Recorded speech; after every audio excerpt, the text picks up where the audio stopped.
ഇന്ന് ഞാൻ തയ്യാറാക്കുന്നത് ചിക്കൻ ഗീ റോസ്റ്റാണ്.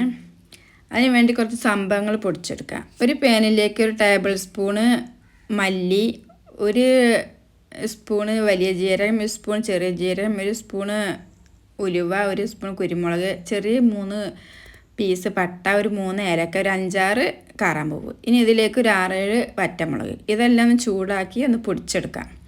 ഇതിലേക്ക് നാരങ്ങ വലുപ്പത്തിൽ പുളി ചേർത്ത് കൊടുക്കുന്നുണ്ട്.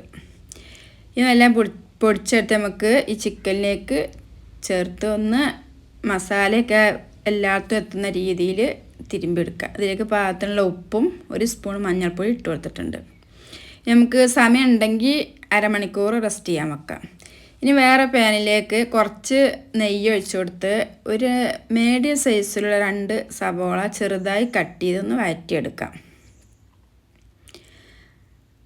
ഇനി ഇതിലേക്ക് പാകത്തിനുള്ള ഉപ്പും ഒരു സ്പൂണ് ഇഞ്ചി വെളുത്തുള്ളി പേസ്റ്റും ചേർത്ത് കൊടുത്ത് ഒന്ന് വഴറ്റിയെടുത്ത് നമ്മൾ മസാല തിരുമ്പി വെച്ച ചിക്കൻ ഇതിലേക്ക് ഇട്ട് ഒന്ന് വേവിച്ചെടുക്കാം.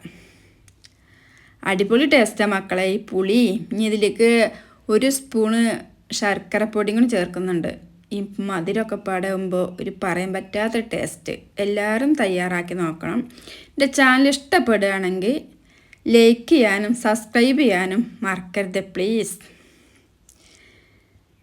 ഇതൊന്ന് മൂടി വെച്ച് നമുക്ക് വേവിച്ചെടുക്കാം. ഇപ്പം നമ്മൾ ചിക്കൻ നല്ല വെന്ത് വന്നിട്ടുണ്ട്. ഇതിലേക്ക് ശർക്കരപ്പൊടി ചേർത്താൽ നമ്മൾ chicken roast ghee roast ready. അപ്പോൾ ഓക്കെ.